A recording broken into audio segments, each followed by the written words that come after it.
Okay, I'm going to go over this incredibly easy tip that can kind of increase basically the way the tension in your drawings look. It's super little, so I'm going to go over it right now. I'm using these three heads, these three Wolverine heads, just to kind of like demonstrate what I'm talking about here. We got the red, the blue, and the green. So first off, let's take a quick glance at them. Take a quick look. So we're going to try to tell the difference between them, okay? So there's this one right here. Take a look. Then we're going to move on, keep that in your mind's eye, right here. And then we're going to move on again, okay? Right here. So what is the difference between these three? Did you find them at all? Did you spot the difference? So I would say the one biggest difference, and you can put this into anything, let's just say like you're drawing a warrior character that's running or, so it's angry or in battle or anything. You kind of see this pose over and over again, especially this expression. But what I want you to do is to show the gum line, at least part of it. I usually show just part of the gum line. So right here, you cannot see the gum line. It's a good pose. He's angry. He's definitely, doing something, right? But there's literally no gum in that area showing, exposed. Okay, so then we're going to scroll over here to the right. This one, right, if you look at both of them, we have the top gum exposed, and it's just part of it too. Doing that adds so much more action and so much more tension to the character that you're talking about, whether it be Wolverine or a zombie or, like I said, a warrior of any kind or an alien even. It's scrunching this area up and just showing that off, just showing half the gum line. It's something that I do all the time.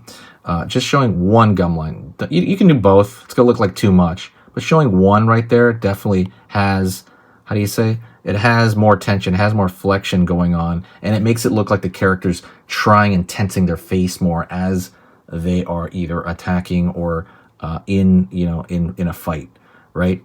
It looks better, and like I said, it's just all around just more going on for what you need it for.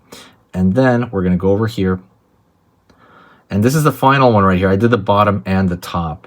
So right here, you see the gums on the bottom. Again, only on one side, although you can probably only see one side. But the thing that's going on there, like if you look at this area over here and this area over here, what's going on is it's even more of that scrunching going on. Again, it looks like the person, because right, what it would take to make that expression. You know that you'd have to tense the muscles in your face a certain way, and it's going to give I don't know how you say, the attacker or the it's going to give the action more tension, and it's going to have a lot more going on with everything. If you like this better, just do that. It's totally fine, but you can do both as well. But it's almost always going to be one side, right? It's not going to be both. You could do both if you want. It's going to be a little bit too much, I think, but lift one side or the bottom or both. Try this out if you have maybe a drawing of a comic character that you're doing and maybe they're doing something. Please try it out. It definitely works. It's definitely brought in a lot more tension for various things going on, various projects. So see how like dull this looks compared to this?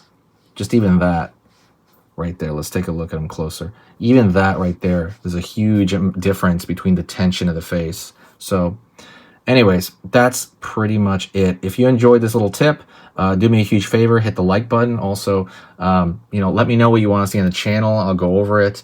I love pulling out characters like this, like X-Men characters, and then some, just to talk about little drawing details. Thanks so much. I appreciate it. And I'll see you soon, okay?